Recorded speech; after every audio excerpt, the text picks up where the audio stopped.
Alright folks, we'll get going straight away here. So today's Saturday session with exam revision is going to go through the Coleraine University controversy, specifically looking at my apologies, I don't know what happened with my slides there.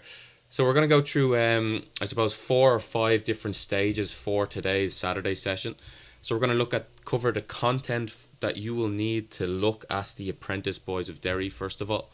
We're going to look at the guidelines for answering a documents-based question, how we would look to tackle those questions. We're going to look at how to plan for a contextualization question, which is what I'll call a mini essay within the documents-based question, so about 2 pages, 2.5 pages of writing. And then we're going to provide a sample answer for you guys towards the end of the session. So really quickly, before we get into things, I'll just go through what exam revision has to offer on the Leaving Cert history end. So exam revision offers full video content, self-correcting quizzes, PowerPoints and H1 standard notes for the whole Leaving Cert history course. So if I click into the Montgomery bus boycott here, you'll see there's a full video that's probably anywhere between 15 to 20 minutes covering that topic in extensive detail. We go back out, there's a self-correcting quiz there available for the topic where it's multiple choice. You'll see PowerPoint presentations and then also these H1 standard of notes that look to have these kind of little graphic organizers to help represent that information also in them. So for attending today's Saturday session, the discount code DERRY20 will get students a 20% discount for standard and premium plans. So if you use the code DERRY20, that'll get everyone here who's attended this session 20% off both standard and premium plans. So let's just get into things for today. We're going to look to break down the Apprentice Boys of Derry into 5 different areas. So firstly, we're going to cover the content here before we look at it in the context of an exam situation. How are you going to apply this information in your Leaving Cert history exam? So we're going to break down this content into 5 different areas. Firstly, we'll identify the conflicting identities in Northern Ireland. We'll define what were the loyal orders. We'll look at how the Apprentice Boys of Derry remembered or commemorated, going to be a key word over this topic, the Siege of Derry. We're going to look at the symbolic importance of the siege to the Apprentice Boys, and then we'll look at the actions of the Apprentice Boys of Derry's over the course of the Troubles. So in Northern Ireland, we had these 2 different conflicting identities. So partition created a divide within Northern Ireland that set up these 2 separate traditions or identities. We had the Protestants, who were represented under the umbrella of being unionists, looking to uphold that union between Northern Ireland and Britain. And we had Catholics who came under this nationalist umbrella, who wanted a full 32 county Ireland, a full republic, rather than the division, the partition that came with the Government of Ireland Act. So these separate identities attended different churches, schools, played different sports, and supported different political parties in Northern Ireland. And this is how we see a divided society where there's 2 different cultures and identities taking place. So the Unionist identity considered themselves British. They looked to London for cultural inspiration, and they felt threatened and insecure as a minority on the island of Ireland. So although we're going to see these Unionists in Northern Ireland make up the majority of the population, if we look at the island of Ireland as a whole, they make up the minority. Then we're going to see this nationalist identity, who consider themselves Irish. They look to the south for cultural inspiration, and they wanted to achieve a united Ireland, a full independent republic. And I'll just highlight the fact here, we see like these different cultures developing, playing different sports, different schools, attending different churches. That creates a division within local areas and creates a divided society where tensions are high. So the loyal orders is this name given to the collective group of the Orange Order, the Apprentice Boys of Derry, and the Royal Black Institution, among several other smaller unionist organisations in Northern Ireland. These organisations had a historical tradition of parading that helped contribute towards the development of a separate unionist identity in Northern Ireland. So if we remember just back to that previous slide, we discussed how the Unionists looked to London for cultural inspiration. This tradition of parading and marching became, contributed towards the development of their own identity and played a huge part in them identifying as being Unionists in Northern Ireland. So it had a significant role in commemorating past events in Protestant history. So we could look to the War of the Three Kings or the Siege of Derry, which we're going to focus on for today's case study. And the aim of this tradition of parading gave Protestants a sense of common identity and bonded the community together to resist any perceived threat from the Catholic majority on the island of Ireland. So we're going to see the Unionist community and that these loyal orders band together and look to develop this common identity that they were, resisting the threat of nationalists trying to take over their country and trying to force their own religious and political views on the Unionists in Northern Ireland. And we see that almost insecurity develop as a result of this siege mentality. We'll come back to that term as we progress later on. So remembering the Siege of Derry. So the Siege of Derry took place from December 1688 to August 1689, and from the early 1700s Protestants held small parades to commemorate this siege. However, these commemorations became, more relevant and more complex over the course of the 1800s as the Apprentice Boys of Derry, the ABOD, who I'm going to represent them in the PowerPoints from this point forward, looked to develop a history or a culture of parading and marching to commemorate this event. So the first Apprentice Boys of Derry club was formed in Dublin by 14 Derry men on the 7th of December 1813, and this was quickly followed by a club being set up in Derry to commemorate this event. So in 1856 a general committee is established within the Apprentice Boys of Derry that look to organise two main siege celebrations each year. So these siege celebrations are first going to be celebrated on the 18th of December, where we see the closing of Derry's gates by the 13 apprentices resisting the siege of,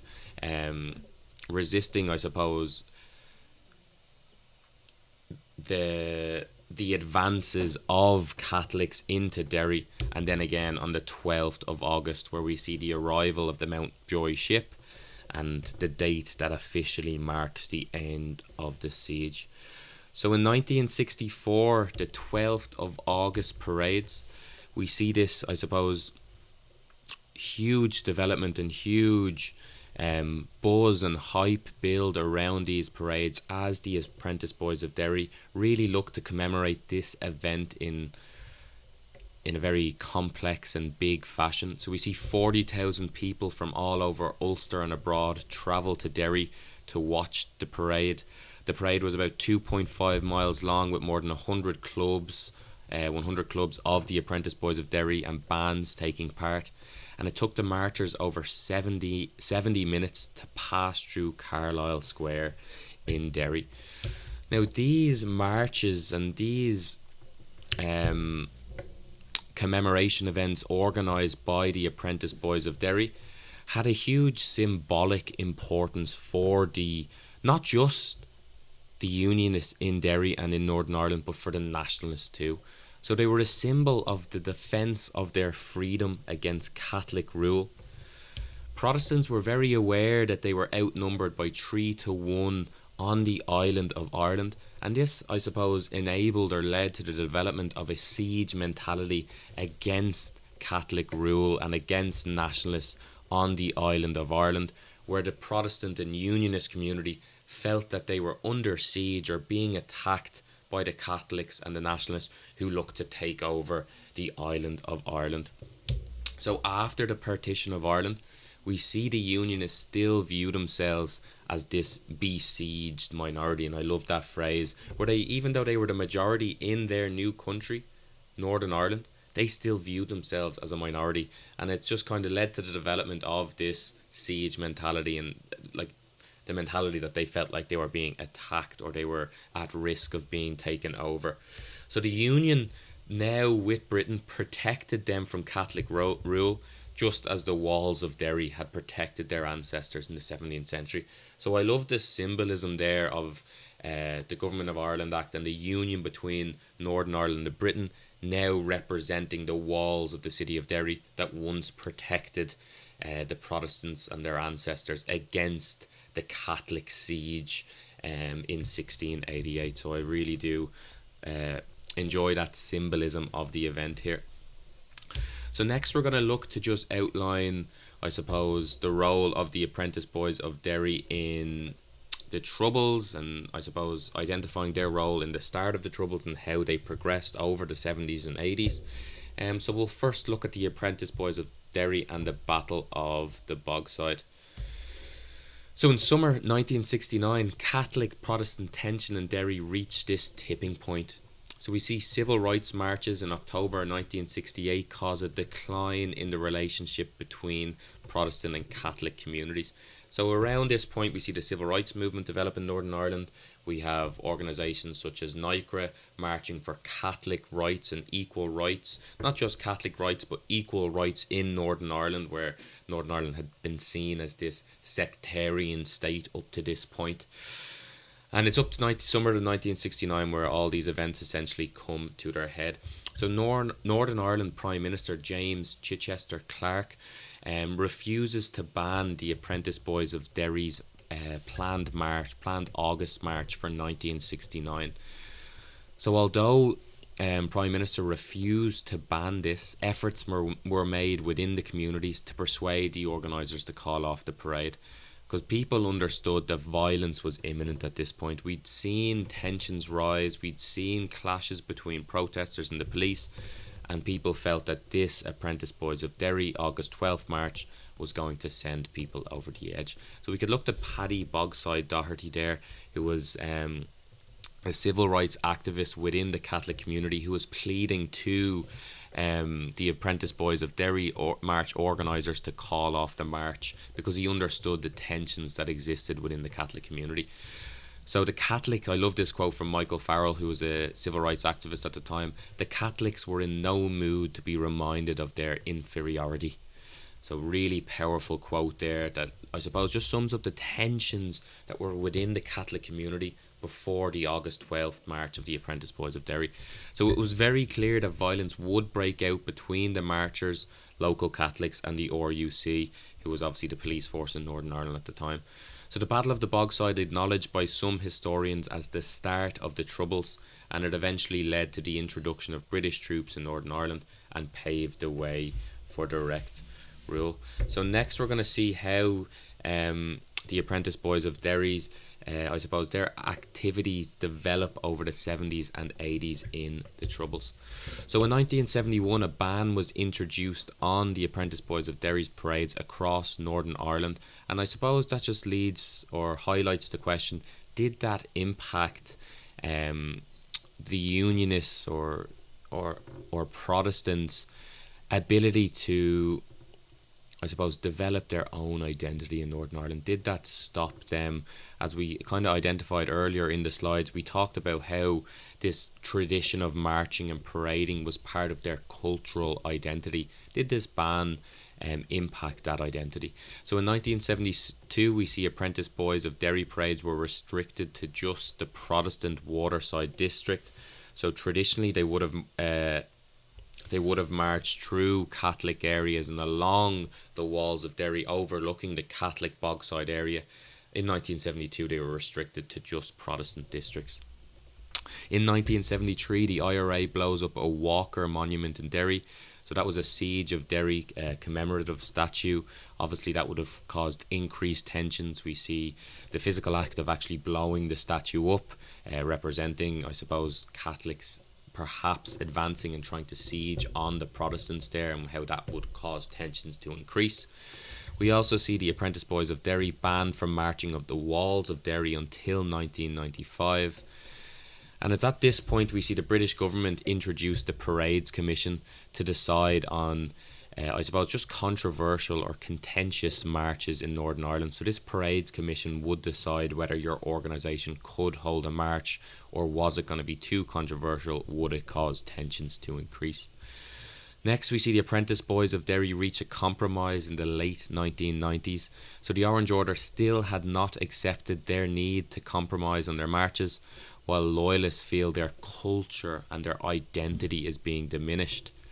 However, a nationalist-dominated council in Derry in 1989 agrees to let the Apprentice Boys of Derry parades resume within the walls of city. And this is seen as a big breakthrough moment here. You know, this is where we see nationalists and Catholics, I suppose, just showing some understanding of Unionist and Protestant identity in Northern Ireland by allowing these marches to move forward. So the Nationalist Council agrees to allow the Apprentice Boys of Derry to organise special celebrations to mark the third centenary of the siege. So that's a big moment again, and just seeing the easing and cooling of the tensions in Northern Ireland as Catholic and nationalist communities acknowledge the cultural importance of this to the Unionist and Protestant communities in Northern Ireland. Now, as I said, that was a quick, I suppose, flashpoint of the content that will be needed to cover this topic, but the whole basis of this Saturday session is to look at this in an exam situation. Where are you guys going to use this in an exam situation? How do you use this information to answer questions? So that's what the basis of this Saturday session is going to be about. So I did gloss over a lot of material there. I just wanted to get that covered because I'm trying to cover a lot within the hour here and give you skills that you'll be able to take over into the exam.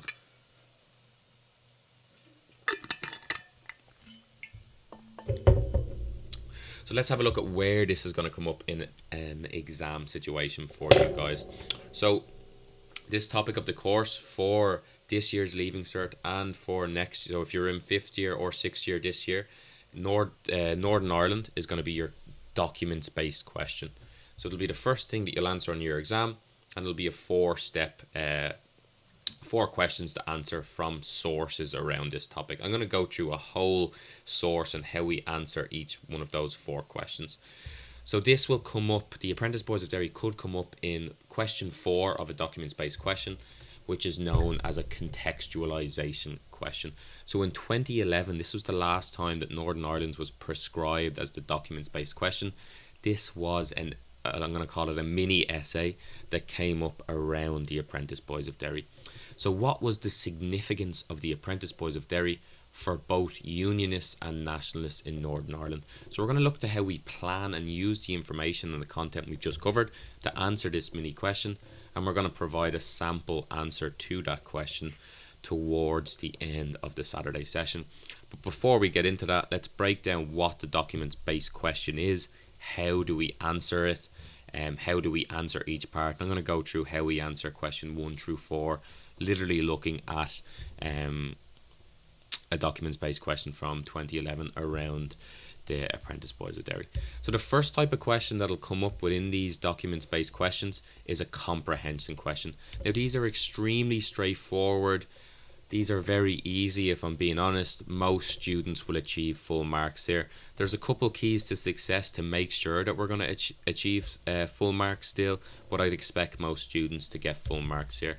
Keys to success are, firstly, underline the relevant parts of the extract. Number 2, give brief answers, so 1-line answers. Biggest mistake we can see students make here is that they write half a page here when it's just not necessary. You're gonna get your marks if you're just being brief, and finally you're quoting from the documents. So we want to see direct reference to the documents here, and I'm going to show you what that looks like in the next slide. So the types of questions that could come up here in document A, what is meant by, what evidence does document B offer about so and so. Sorry, bear with me 1 second.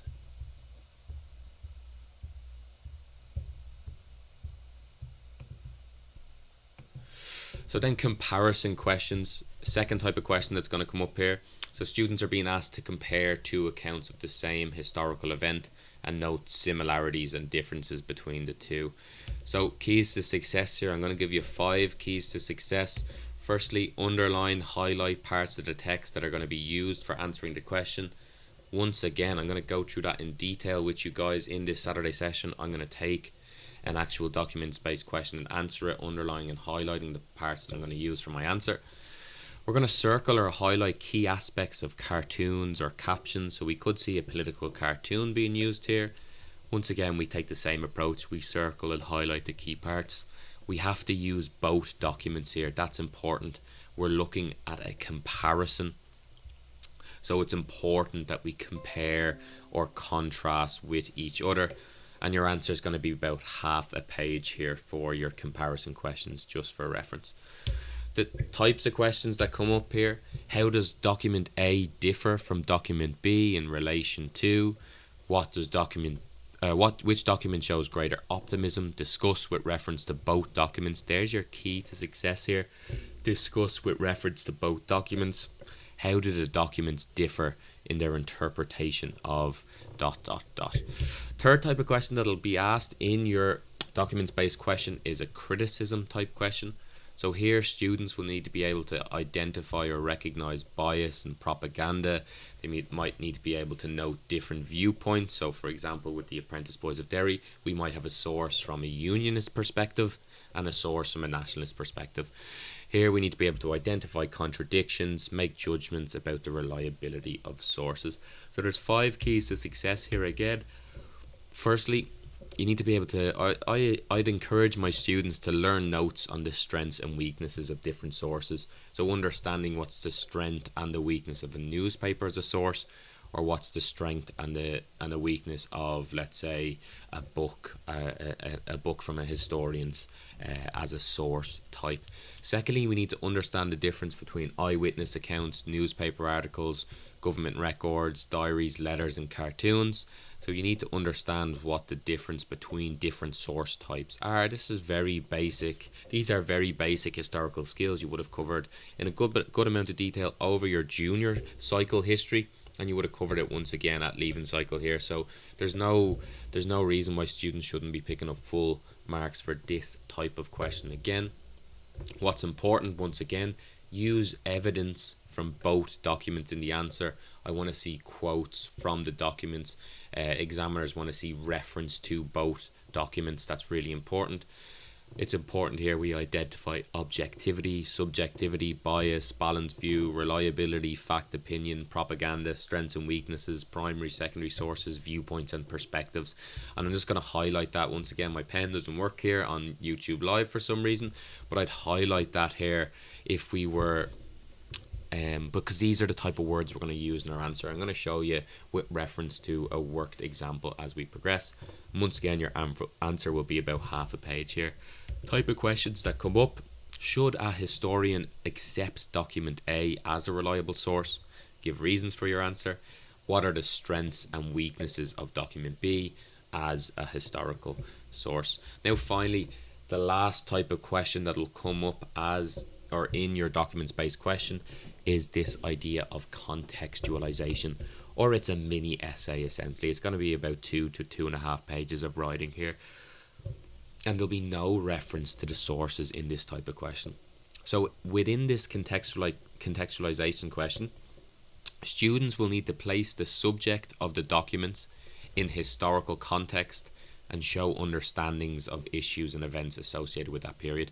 So here is where we're going to demonstrate our knowledge on the Apprentice Boys of Derry, or whatever the subject of the documents is, whether it's the Coleraine University controversy, Apprentice Boys of Derry, the Sunningdale Agreement, which are our 3 case studies.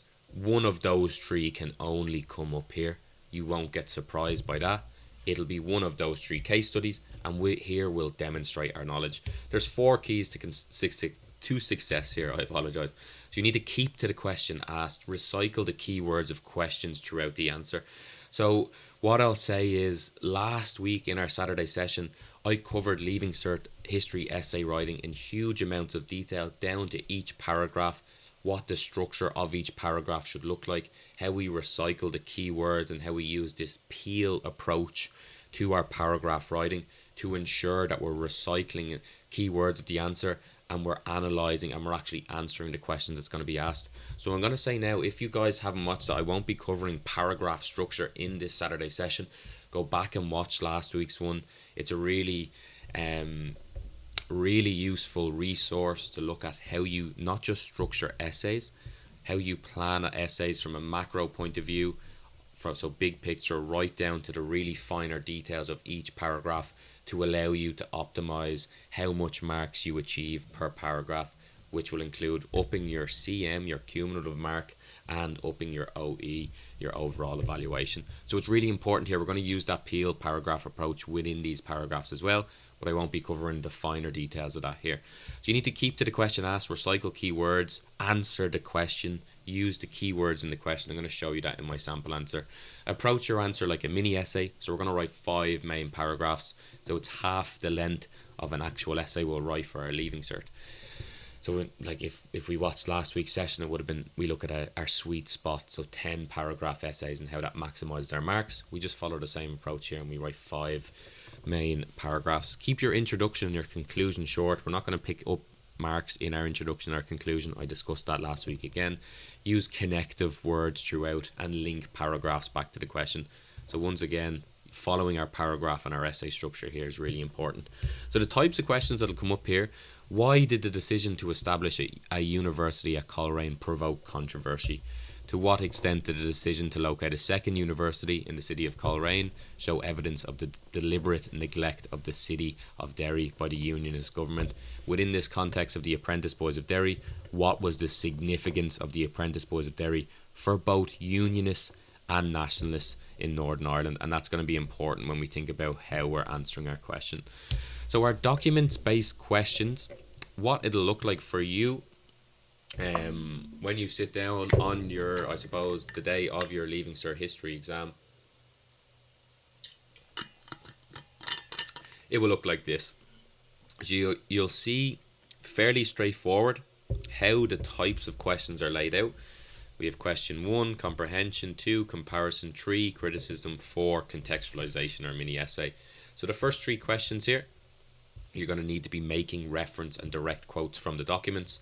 Number 4, we're looking to demonstrate our knowledge on the case study, which is obviously the Apprentice Boys of Derry. So let's have a look at this question here. What was the significance of the activities of the Apprentice Boys of Derry for both Unionists and Nationalists in Northern Ireland? Now I'm going to break that down in detail, go through how I plan for that at a macro and a micro level at the end of this Saturday session.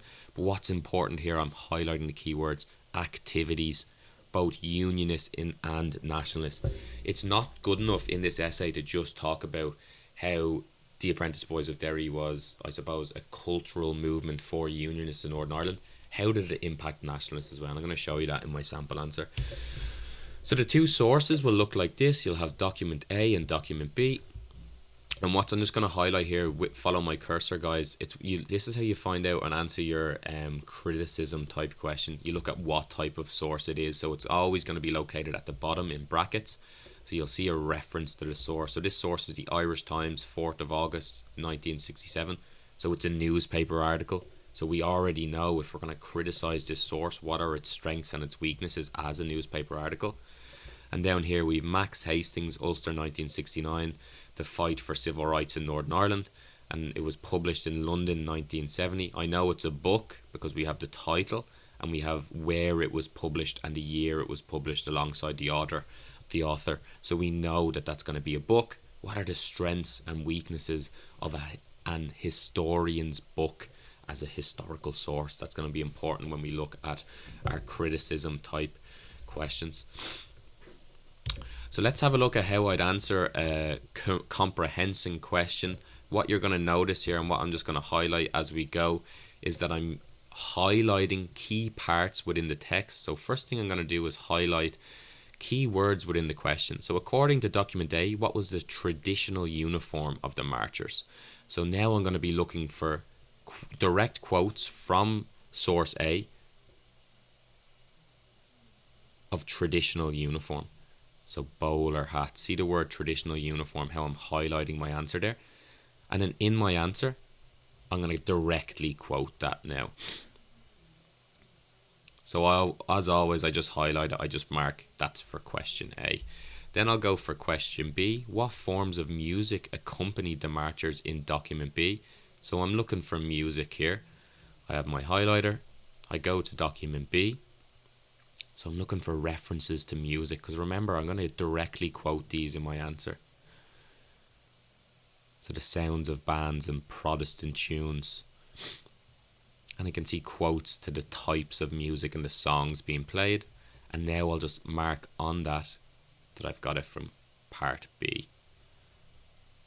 Or that answers part B. I go back to my questions. See, according to document B, why did the Bogsiders complain they felt like animals in a zoo? So I'm going to be looking for a reference to feeling like animals in a zoo in document B. And I need to directly quote or reference document B why they felt like that. So you can see it's in the start of the second paragraph there. They felt like animals in the zoo as the spectators and the apprentice boys gazed down over the parapets into the Catholic cauldron below. And I just marked that answers question 1, part C. And according to document A, why was the tune out of place? So now I need to find, I'm looking for the words out of place, really.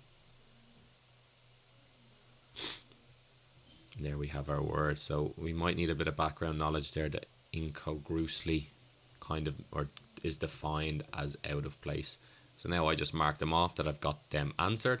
And once I find all my direct quotes from my comprehension, then I go to write them all together. So I'll highlight all that first, and now I'll write my answer for part 1. So let's have a look what that looks like. So I literally one word answers: bowler hats, crimson sashes, large cuffs. I'm using direct quotes from the document, so you see my quotation marks included here. And I'll just highlight to you guys, this is the one place in the Leaving Cert history exam where you don't have to write full sentences, and you're going to get your marks for writing that, and you're going to save yourself time, because we all know how stuck for time and how, I suppose, how much pressure is placed upon time restraints for this exam. So I'll always encourage my students, direct quotes from the sources. We don't have to explain it. We don't have to write full sentences here, but this is the only place in the exam where we won't. So part B, you'll see flute and drum bands playing Protestant tunes such as the wearing of the sash in Derry's walls. Once again, I'll highlight here the only place in the exam where you can do this, because they were being gazed upon by spectators and the apprentice boys from the parapets. And then finally, the Jacob hit Will Ye No Come Back Again was the tune that was out of place. So questions 2 is our comparison questions. Let's have a look at how I'll do this. So I've got a different color highlighter. So when I'm highlighting my sources, I know, okay, part 2 is related to our comparison. So document B describes the Apprentice Boys March as a solemn procession. Does document A support or contradict that description? Give reasons. So solemn means dignified. So I'm just defining that as I go. So let's have a look at both documents. I'm going to highlight in orange where I think both documents either supports or contradicts this statement. So their appointed route to me tells me that it was fairly dignified, or this source is painting it as dignified, a great folk festival, good humour, which is not so marked in other celebrations. Attended a service at the cathedral. So going to march, that's a dignified, I suppose, activity to take place in. So I would say that document A is supporting the idea that it's a solemn procession or dignified procession. So remember, I need to make reference to both documents in my answer there.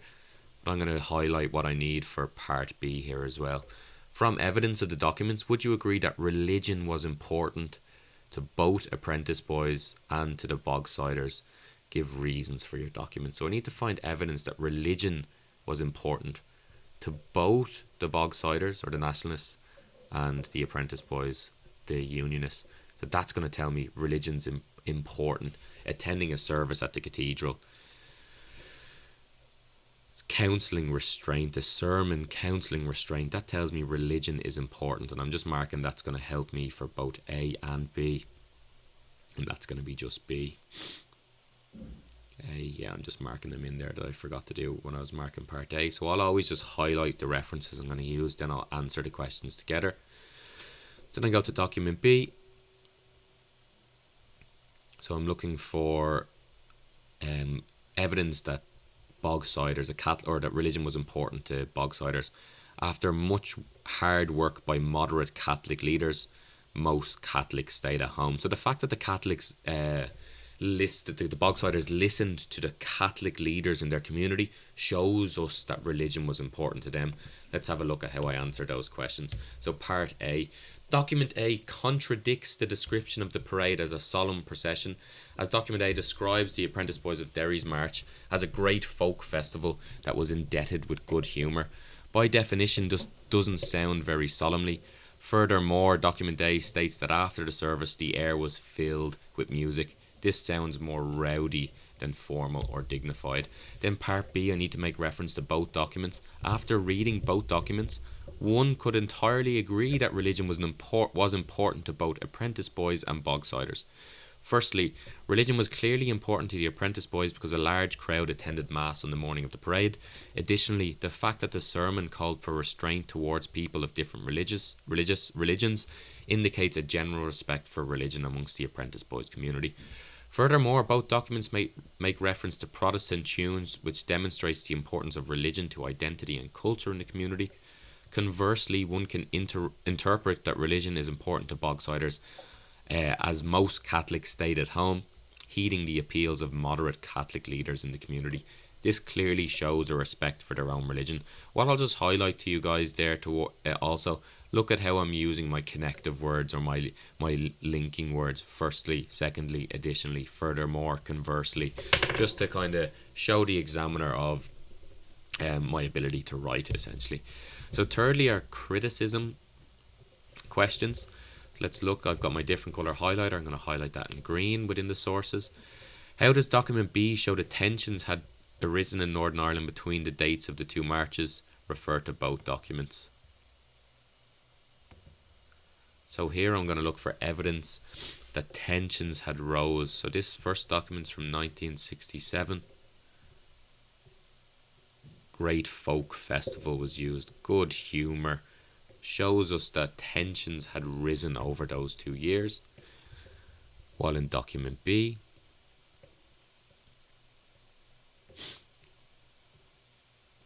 police cordons, riot tenders, those words show us irritated, ill-humoured, apprehensive.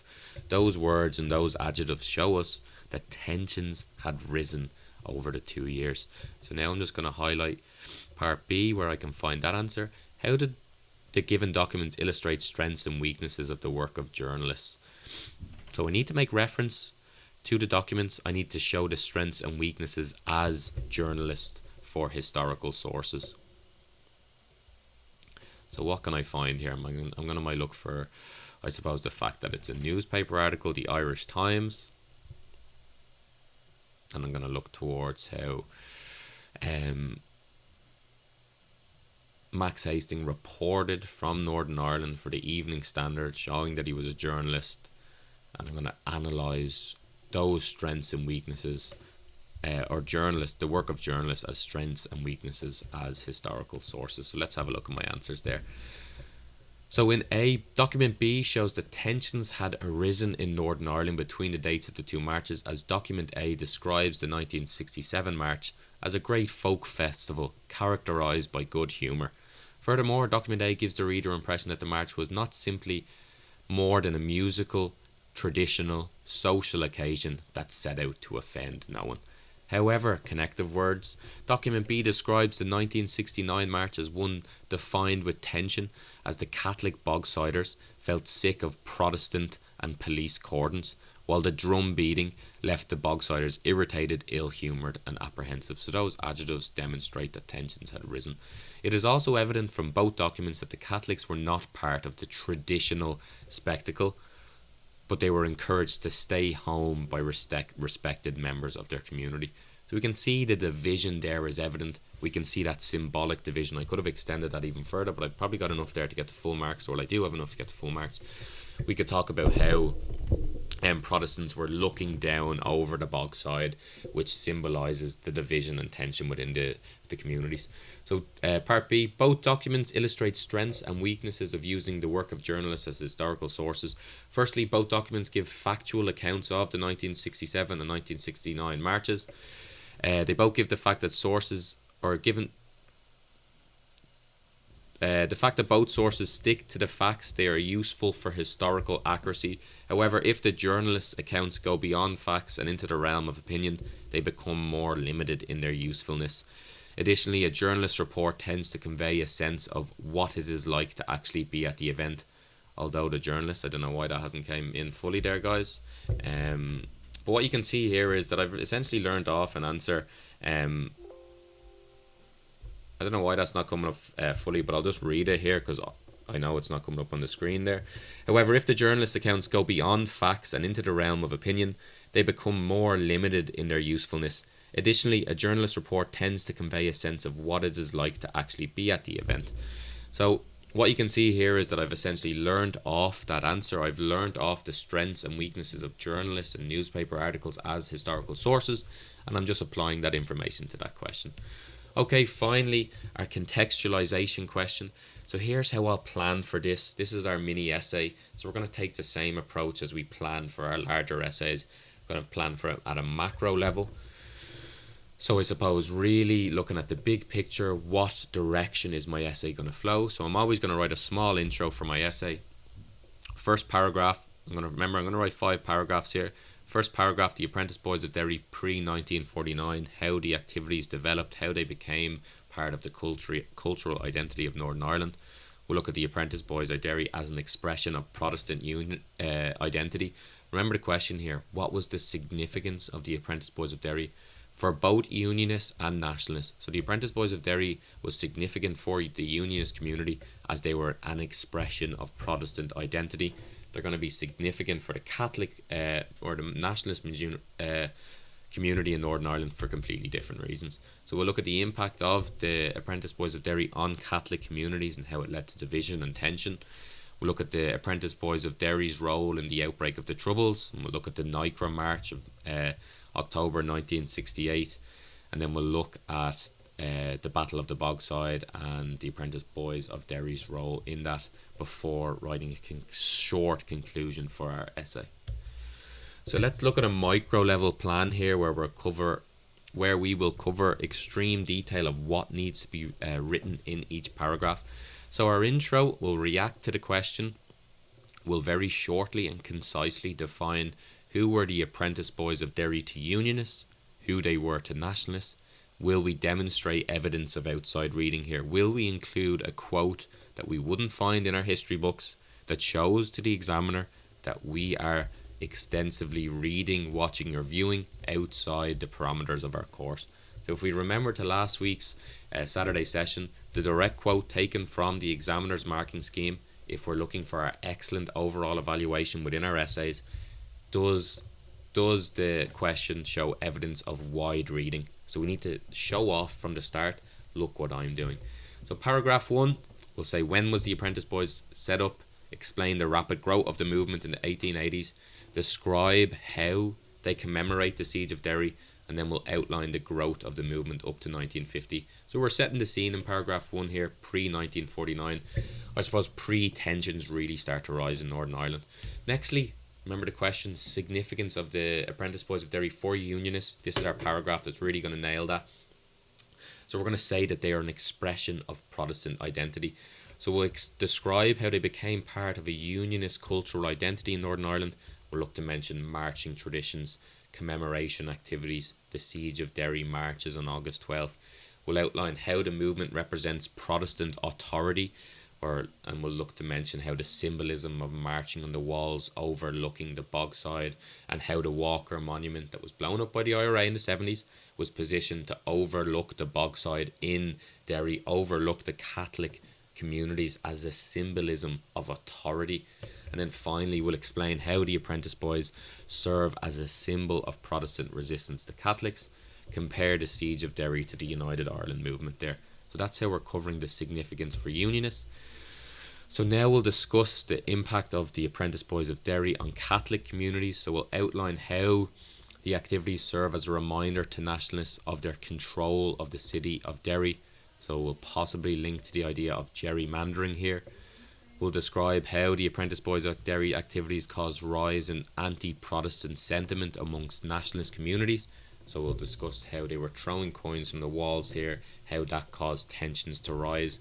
We could even think about the sources from this year's exam paper, the drum beating causing ill feeling and apprehension in Catholic communities. That's an example of how the marching and the commemorative activities of the Apprentice Boys of Derry impact Catholics and the nationalist communities. And we'll discuss how the activities of the Apprentice Boys of Derry led to a significant increase in support for the civil rights movement and NICRA in the nationalist community. Finally, we'll outline the role of the Apprentice Boys of Derry in the outbreak of the Troubles. Firstly, by talking about the NICRA March in October 1968.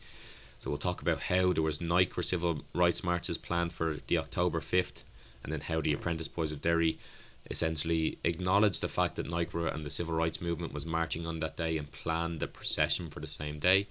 We'll describe why William Craig placed a ban on marches, and we'll describe results of the NICRA march going ahead, and then how that film footage of the RUC and how they treated the civil rights marchers on that day goes viral across the world. Then finally we'll look at the Apprentice Boys of Derry in the outbreak of the Troubles with the Battle of the Bogside 1969. So we'll discuss how the Apprentice Boys of Derry march on the 12th of August was highlighted as a potential violent event.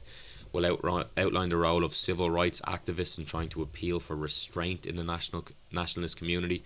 We'll describe appeals made to call off the march and the actions or the lack of actions by new Prime Minister James Chichester Clark. And then we'll explain the results of the Apprentice Boys marching on the 12th of August. So the British Army now occupying the nationalist community in Northern Ireland. So let's have a read of a sample answer around there. So I'm going to read through the sample answer. What you should be looking out for here is paragraph structure, evidence of outside reading, about 6 to 8 historically correct references per paragraph. Look for my connective words. Look at how I react to the question in the first line of my paragraph and how I link it back to the question by recycling words in the question in the last line of our paragraph. Really looking to use that Peel approach to structure our paragraphs in a way to maximise the amount of marks we receive. So one could argue that the activities of the Apprentice Boys of Derry in Northern Ireland were just as significant for nationalists than they were for Unionists. Although the Apprentice Boys of Derry served as an expression of Protestant cultural identity in Northern Ireland for the Catholic community, the existence of the Apprentice Boys of Derry and their annual commemorations served as an unwelcome reminder of Protestant control of the city. So I've clearly outlined what the organisation means for both communities. Executives of the Northern Ireland Civil Rights Association and civil rights activist Michael Farrell described the effect of the Apprentice Boys of Derry activities on the Catholic community in Derry. After a year of civil rights marches banned from the centre of every town and battened off the streets of Derry, the Catholics were in no mood to be reminded of their inferiority. If the march went ahead, there was bound to be a riot. So there from the get-go, I'm demonstrating evidence of wide reading.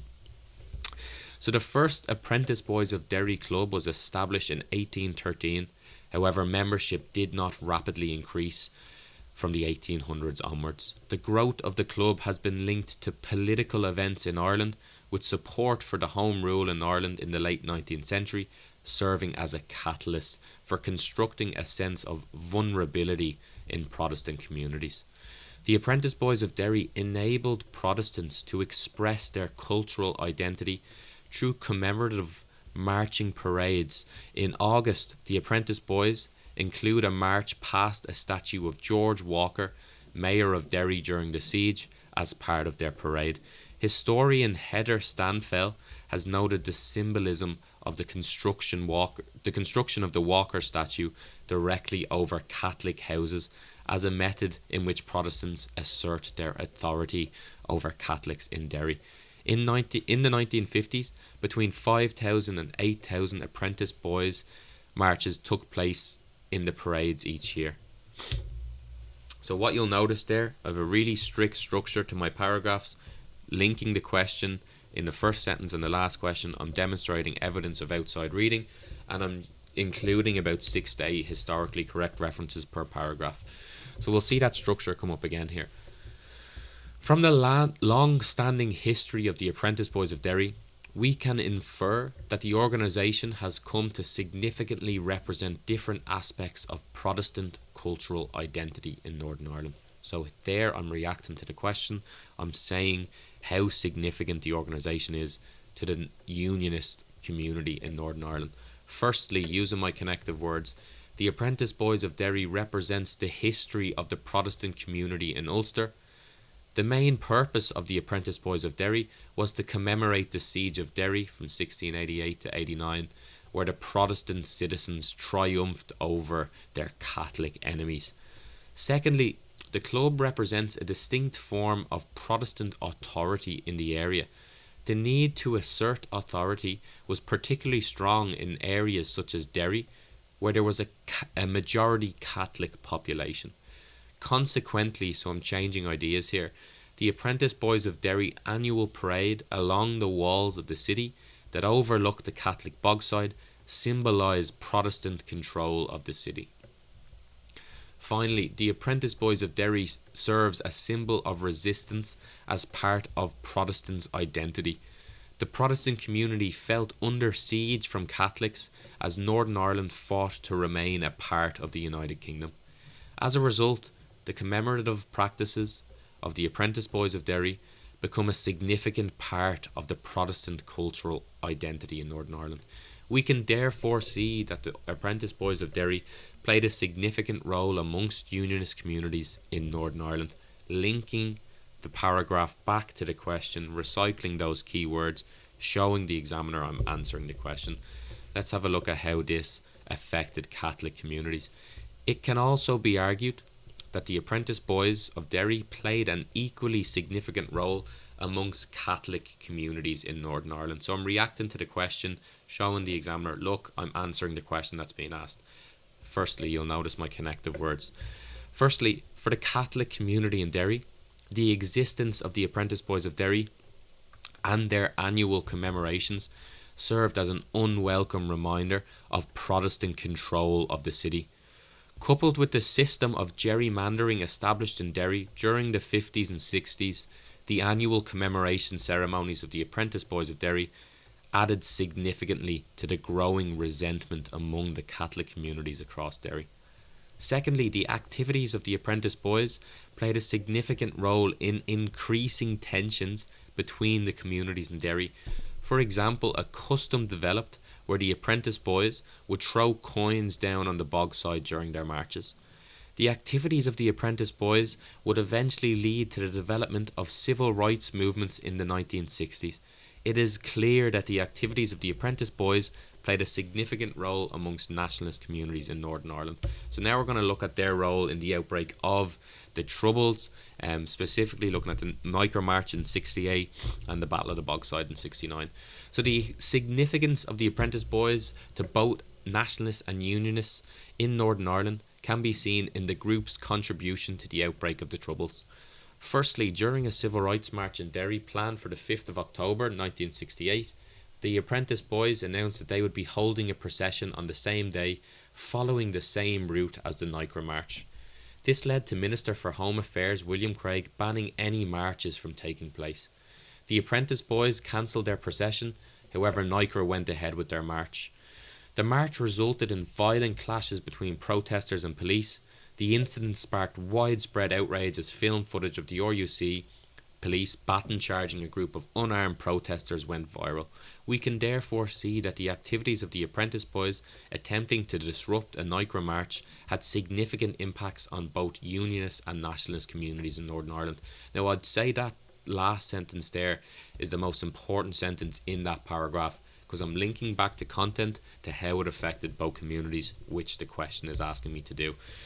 Finally, we'll look at the role of the Battle of the Bogside. So historians have also argued the role of the Apprentice Boys in instigating the Battle of the Bogside in August 1969.